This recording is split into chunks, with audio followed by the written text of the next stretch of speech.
बीड जिल्ह्यातले अजित पवार यांचे निष्ठावंत असणारे बजरंग सोनवणे यांना आता त्यांची साथ सोडली आणि आता ते राष्ट्रवादी काँग्रेस शरदचंद्र पवार पक्ष जॉईन करतात। याविषयी बोलण्यासाठी राष्ट्रवादी काँग्रेस पक्षाचे प्रवक्ते अमोल मिटकरी आपल्यासोबत आहेत। आपण त्यांच्याशी बोलणार आहोत। एक एक जण आता पक्षाची साथ सोडताना पाहायला मिळतोय। पहिला निलेश लंके, आता बीडचा एक निष्ठावान कार्यकर्ता अजितदादांची साथ सोडून गेला। प्रत्येकाला ज्याला आता राजकीय अपेक्षा उंचावल्यात ती व्यक्ती असे निर्णय घेतात आणि मग निर्णय चुकल्यानंतर मात्र पश्चाताप करतात। जसे बजरंग सोनवणे पश्चाताप करतील तसेच लंकेसुद्धा पश्चाताप करतील, कारण अजितदादांनी या दोघांनाही जे आता जात आहेत त्यांना भरभरून दिलं आहे मतदारसंघात, त्यांना जे काही बॅकअप द्यायचं असलं ते। पण अशा पद्धतीनं ते अर्ध्या वाटेवर सोडून जात असतील तर त्याचं आउट घटकेचं ठरेल। जनता फार हुशार आहे, जनता विकास कामाकडे, कारण धनंजय मुंडेंसारखा मोठा नेता तिथे आहे बीडमध्ये, त्याच्यामुळे त्यांना विश्वासात न घेता जर असा निर्णय घेत असतील तर त्यांचं भविष्य काही फार चांगलं आहे असं वाटतं। तुम्ही सातत्यानं भरभरून दिलंय असं म्हणत प्रत्येक वेळेला अशी उत्तरं देत आहे, मात्र विचारांची लढाई आहे आणि आम्ही म्हणून जात आहोत। मी कायम शरद पवारांसोबत होतं असं निलेश लंकेचं म्हणणं आहे। कुठल्या विचाराची लढाई? 2019ला न मागता आपण भारतीय जनता पार्टीला समर्थन देणाऱ्या पक्षात काम करत होतात, त्यावेळेस विचारधारा काय टांगून ठेवली होती का? बालमित्र मंडळाचा अध्यक्ष YB चव्हाण सेंटरला ज्यावेळेस स्पष्ट म्हणत होता की मला त्या ठिकाणी मंत्रिपद द्या किंवा मला त्या जिल्ह्याचं पालकमंत्री करा, त्यावेळेस विचारधारा काय खुंटीला टांगून ठेवली होती का? आता तुम्हाला सगळं संपल्यानंतर विचारधारा आठवते, म्हणजे दादानी केली तर विचारधारेशी प्रतारणा, यांनी केली तर ती म्हणजे योग्य वाट, असं नाही होत। त्याच्यामुळे यांच्या प्रत्येक गोष्टीचा साक्षीदार आहे मी। म्हणजे एकीकडे जय भीम आणि बाबासाहेब आंबेडकर की जय म्हणायचं ही विचारधारा, आणि बाबासाहेबांच्या विचाराचा असलेला मफलर पायाखाली तुडवायचा ही जितेंद्र आव्हाडांची कुठली विचारधारा आहे? त्यामुळे ही लोक बेगडी असतात, यांच्याकडे फारसं लक्ष द्यायची गरज नाही। रोहित पवारांवर तुम्ही सातत्यानं टीका करताय, परंतु अमोल मिटकरी यांची लायकी माझ्यावर टीका करण्याची नाही असं त्यांना स्पष्ट शब्दात काल बोल। मी त्या व्यक्तीवर अजिबात टीका करत नाही, कारण त्याची पात्रता माझ्यासोबत कॉम्पिटिशन करण्याची नाही आहे। मी कष्टकरी घरातून जन्माला आलोय, माझ्या वाडवडिलांनी शेण काढलंय, माझ्या वाडवडिलांनी, मी स्वतः गुरांचा चारा म्हणजे ढेपीचे पोते वाहणारा माणूस आहे, हमाल आहे। माझी लायकी त्यांनी काय काढावी? जो सोन्याचा चमचा घेऊन जन्माला आला त्यांनी माझी लायकी काढावी? लायकी त्यांनी सांगावी की अजूनही तुतारी गट हा जो डबघाईस आला याला कारण कोण आहे? सुजय विखेंच्या विरुद्ध लंकेला पुढं तुम्ही केलं, याची जर लायकी असती तर हा नगर जिल्ह्यामध्ये खासदारकीला उभा राहिला असता। म्हणजे गरीबाच्याच खांद्यावर बंदूक ठेवून तुम्ही राजकीय गेम करताय ना गरीब लोकांचा। लंके गरीब घरातून पुढे आले, मी गरीब घरातून पुढे आलो, हा माझी लायकी काढतो? अरे आता जाऊ द्या, 2 गट पडले म्हणताय तुम्ही, जेव्हा राष्ट्रवादी एक संघ होता तेव्हा कधीतरी आदरानं बोललाय का? याला तर आमच्या अंगाचा वास यायचा घामाचा, त्यांनी बसून बोलावं, हे लायकी काढतात। 2 वर्षापूर्वी कोल्हे राजीनामा द्यायला तयार होते, दादांनी थांबवलं म्हणून ते राजकारणात सक्रिय आहेत। खोटं असेल तर संभाजी महाराजांच्या समाधीवर जाऊन शपथ घेऊन सांगावं त्यांनी। म्हणून यांनी यांच्या लायक्या ओळखाव्या, मग माझ्यावर टीका करा। मी फाटका तोंडाचा आहे, फाटक्या घरातला आहे तर आहेच, पण त्याची लायकी काय? त्याची लायकी जर असती तर पक्षात जबाबदारीचं पद भेटलं असतं। आजही कुठली जबाबदारीचं पद भेटलेलं नाही। जी यात्रा काढली ती सबशेल फेल झाली। इतकंच काय तर त्या KVKच्या संदर्भामधली ईडीची नोटीस आली, त्यावेळेस जे डेकोरेशन केलं गेलं तेही जनतेच्या लक्षात आलं। याची लायकी काय हे कर्जत जामखेडची लोक दाखवून देतील ना। माझी लायकी काढू नको, माझी लायकी खूप चांगली आहे की मी फाटक्या घरात आहे। मात्र अजितदादा पवार सारख्या देव माणसानं मला इथे आणलं, याच्यामध्ये कोणाचं श्रेय नाही।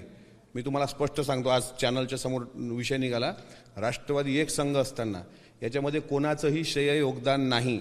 आणि ज्यावेळेस महाविकास आघाडीचं सरकार होतं त्यावेळेस माझ्यासोबत फक्त राष्ट्रवादीचे 2-3 लोक सन्मानानं बोलायचे। त्यातलं पहिलं नाव अजितदादा, दुसरं नाव मुश्रीफ साहेब, तिसरं नाव अनिल देशमुख साहेब आणि चौथं नाव जयंत पाटील साहेब। याच्या पलीकडे कोण सन्मानानं बोलला आमच्यासोबत? हा जो आहे हा कधीतरी बोलला का आमच्यासोबत? कधीतरी विचारला का त्यांनी? आम्हाला वाढदिवस असला तर दादाचा फोन येतो, आमच्या घरी सुखदुःख असलं अजितदादाचा फोन, आम्हाला घरात एखादा कोरोनाचा काळ अजितदादांचा फोन। मी तर सांगतो ना, मी 5,000 म्हणतो, कोणी माझी आता तो आव्हाड मला म्हणतोय 5,000ची नोकरी करतो, 50,000ची चाकरी करतो। अरे आहेच मी गरीब घरातला, याची लाज नाही आहे मला। तुमच्यासारखे गडगंज संपत्त्या कमावलेल्या नाहीत किंवा माझ्या बापजाद्याकडे KVK सारखं मोठं हे नाही आहे। मी फार फाटक्या घरातला आहे। त्यांनी माझी लायकी काढताना त्याची लायकी काय त्याला अजूनही पत्र दिलं नाही। जर त्याची लायकी खरंच त्या कॅपेबल असती तर जयंत पाटील साहेबांनी त्याला एखादी जबाबदारी दिली असती, पण त्याची लायकी नाही। तो फक्त फोडाफाडीचं राजकारण करू शकतो। त्यांनी माझ्यासोबत खाजवू नये एवढं मात्र तुम्हाला सांगतो। तुम्ही गंभीर आरोप केला फोडाफोडीच्या राजकारणाचा, काय नेमकं त्यांनी केलं, काय माहिती तुमच्या? आज जे गटातटाचं राजकारण झालंय ना राष्ट्रवादी काँग्रेस पक्षामध्ये, याला जबाबदार फक्त हाच व्यक्ती आहे। याचा ॲरोगंटपणा, याचा अहंकार, याच्यावर असलेला श्रीमंतीचा माज, याच्यामुळेच हे सगळ्या गोष्टी घडलेल्या आहेत। नाही तर हा पक्ष फुटत नव्हता. हाच व्यक्ती कारणीभूत आहे, हा आणि जितेंद्र आव्हाड. भविष्यात या लोकांना लोक माफ नाहीत करणार. आज तुम्ही आमच्या लायक्या काढता, अरे तुमची काय लायकी आहे? साहेबांच्या समोर तुम्ही हे सगळे तमाशे घडून आणताय, तुमची लायकी काय आहे? मी तर फार नवीन घरातला आहे, सामान्य घरातला आहे. मी सांगतो ना, मला घरी बसण्याचा अजिबातही पश्चाताप नाही. तुझे लावारिस कार्टे कशी फोन करतात, आम्हाला ट्रोल कसं करतात ट्विटरवर, ते सगळं आम्ही झेलून बसलो. 20 वर्ष मराठा सेवा संघ संभाजी ब्रिगेडमध्ये काम करणारा छावा आहे मी. त्याच्यामुळे स्वाभिमानाच्या गप्पा आणि लायकी आम्हाला शिकू नये म्हणून मी सांगतोय. अनेक वर्षांपासून सातत्यानं राष्ट्रवादी काँग्रेस पक्षापासून जे लोक दुरावलेत, त्याचं कारण हा माणूस नव्याने आमदार झाला, अख्खा पक्ष आपला मालकीचा आहे असं वागायला लागला. आजही पक्ष सोडायला हा व्यक्ती तयार होता, भाजपमध्ये जायला, पण याला वाटलं की आपण पक्ष सोडला तर जयंत पाटील साहेब पक्षावर हक्क सांगू शकतात, हे याचं बोलणं आहे 2-3 लोकांमध्ये. मग एवढ्या मोठ्या व्यक्तीबद्दल आज जयंत पाटील साहेबाला याची लायकी माहिती आहे, मला काय विचारतो लायकी काय? तुझी लायकी जयंत पाटलांना माहिती आहे ना काय आहे तुझी लायकी. त्याच्यामुळे जयंत पाटील साहेबच त्याला बरंच झालं, पाटील साहेबांनी त्याला योग्य ती जागा दाखवली. त्याला अजूनही कुठली जबाबदारी दिलेली नाही. रोहित आबा कोणामुळे अस्वस्थ आहेत तिथे? कोणी डावललंय त्यांना? अशी कितीतरी नावं सांगू मी तुम्हाला की आजही आम्हाला फोन येऊन सांगतात की हा फारच इनोसंटली वागतोय. त्याच्यामुळे अमोल मिटकरीची लायकी काढताना त्यांनी 1000दा विचार केला पाहिजे. तुझी काय लायकी आहे हे तुझ्या मतदारसंघातल्या लोकांना, त्याची लायकी असती तर लोकसभा त्यांनीच लढवली असती. निलेश लंकेसारख्या गरीब माणसाच्या खांद्यावर बंदूक ठेवून तो पुढे आला नसता. हे पाप आहे आणि हे राष्ट्रवादी काँग्रेस पक्ष आज भोगतोय. तुम्ही आता इकडं आहे, त्यामुळे इकडं आल्यानंतर अशा पद्धतीनं प्रचंड एकदम तिखट शब्दामध्ये टीका करता. तुम्ही तिकडं असताना कधी टीका केली नाही का? स्पष्टपणे भूमिका मांडली नाही का की सातत्यानं तुमच्यावर अशा पद्धतीनं अन्याय होतोय, ज्या व्यक्तीबद्दल चुकीची वागणूक तुम्हाला मिळते? कसं बोलणार आम्ही? हे मोठे लोक होती साहेब. हेच दालन आहे, इथे गृहनिर्माण खातं होतं माझ्या माहितीप्रमाणे जितेंद्र आव्हाड मंत्री असताना. अहो आम्ही फाईल घेऊन किंवा कागद घेऊन आलो तरी त्यांचा OSD PS गल्लीबोळातले त्यांनी वागवलेले गुंडे आमच्या फाईल आमदार असताना फेकायचे. जा नाही आहेत साहेब. अहो साहेब आतल्या चेंबरमध्ये बसलाय आणि तुम्ही म्हणता साहेब नाही आहे. 2 माणसं कधी जेवायला आले असतील तर साहेब आमच्याकडे डोळे वटारून पाहणारा ही लोक कुठं कोणाकडे तक्रार करायची? मोठ्या साहेबांसोबत तर आम्ही भेटू शकत नव्हतो. आणि हा ज्यावेळेस प्रत्येक घडामोडीत मी साक्षीदार आहे ना, YB चव्हाण सेंटरच्या प्रत्येक घडामोडीपासून आदित्य ठाकरेंना त्या ठिकाणी वर्षा बंगल्यावर भेटेपर्यंतचा मी साक्षीदार आहे. कशा पद्धतीचे वागले ते. इंद्रनील नाईक होते त्यावेळेस बघा, सुनील भुसारा होते सोबत. आज सुनील भुसाराची काय अवस्था करून ठेवली यांनी? का? आदिवासी आमदार आहे म्हणून? तुमच्यासारखा सोन्याचा चमचा तोंडात घेऊन जन्माला आला नाही म्हणून? त्याच्यामुळं सोन्याचा चमचा घेऊन जन्माला आलेल्या लोकांनी आमच्यासारख्या शेण काढणाऱ्या शेतकऱ्याच्या पोरांची लायकी काढू नये. आमची लायकी एका दाण्याचे 1000 दाणे करणाऱ्याची लायकी आहे. आणि अजितदादा शेतकऱ्यातून पुढे आलेलं नेतृत्व आहे. त्याच्यामुळे मरेपर्यंत आम्ही दादांच्या सोबत आहे. दादांवर जर कुठल्याही पद्धतीने टीका केली आणि बारामती लोकसभे माझं काय करणार आहे तुम्ही?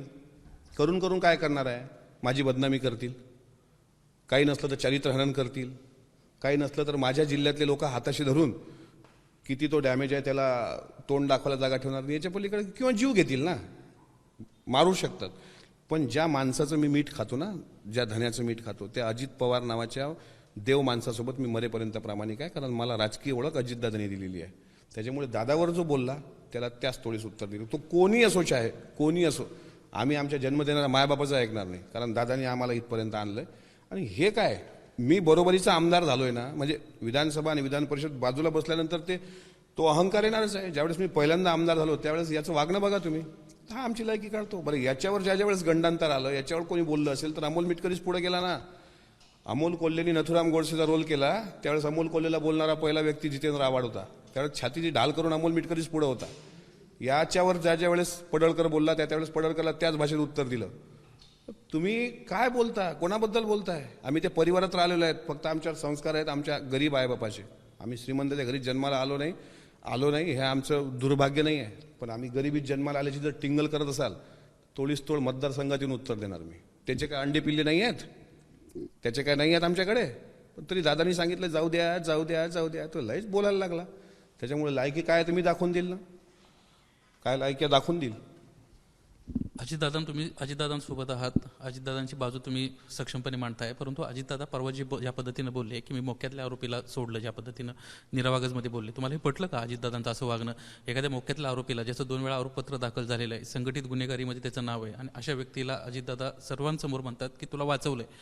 मोक्याच्या आरोपीमुळं परवा जे एक हत्याकांड घडलं, त्या हत्याकांडामध्ये ज्याला मारण्यात आलं तो मोक्याचा आरोपी होता, आणि जे मारणारे होते ते देखील मोक्याचे आरोपी होते. तुम्ही दादांचा पूर्ण व्हिडिओ ऐका. त्यांच्या मागे देवकाते उभे आहेत तिथे. देवकाते साहेब हे धनगर समाजाचे मोठे नेते आहेत तिथले. मी त्यांच्याशी फोनवर बोललो. ते म्हणले दादाचं अर्ध भाषण मीडियाने चालवलं आहे, काही चुका प्रत्येकाकडून घडतात. दादानी काय सांगितलं भाषणात की तू चुकला, पण जर तू परत चुकला तर मी संधी देणार नाही. हे जर ऑफ द रेकॉर्ड किंवा आपल्या कार्यकर्त्याशी संवाद केला जात असेल आणि त्याचा पुळका जितेंद्र आव्हाडला येत असेल, ज्या जितेंद्र आव्हाडने अनंत करमुसे घरातून उचलून नेऊन त्याची पाठ काळी निळी केली होती, ज्या आव्हाडांनी त्या अनंत करमुसेच्या त्याचा बॉडीगार्ड कुठे आहे, गायब आहे का, त्याच्याबद्दल शोध घेतला नाही, ते लोक आता दादांनी मोक्यातला आरोपी सोडवला. अहो वस्तुस्थिती काय ते समजून घ्या. राहिला प्रश्न इंदापूरच्या कायदा आणि सुव्यवस्थेचा, ते जे काही घडलं त्या घटनेचं कोणी समर्थन करणार नाही. आणि दादा असं व्यक्ती आहे की ज्यावेळेस, आणि तुम्ही जे म्हटलं की तुम्ही दादाचे एकटे समर्थक नाही आहे, सर्व आमदार दादाचे समर्थक आहेत म्हणून हा निर्णय घेतला आहे. 45 आमदार, 2 खासदार, नागालँडचे 7 आमदार, जिल्ह्याचे वेगवेगळे अध्यक्ष, हे सगळे लोक दादांसोबत आहेत म्हणून निर्णय. आणि जेवढा अमोल मिटकरी काही एकटाच नाही आहे, असे अनेक लोक आहेत की दादासाठी जीव द्यायला तयार आहेत. त्याच्यामुळे दादा एकटे नाही आहेत. तटकरे साहेब आहेत, प्रफुल्ल भाई आहेत, बरं माझ्यापेक्षा तर कितीतरी जवळचे दिलीप वळसे पाटील साहेब. मी तर आत्ता आहे 4 वर्ष झाले. दिलीप वळसे पाटील साहेबांची अख्खी हयात गेली. छगन भुजबळ साहेबांची 1999 पासून अख्खी हयात गेली.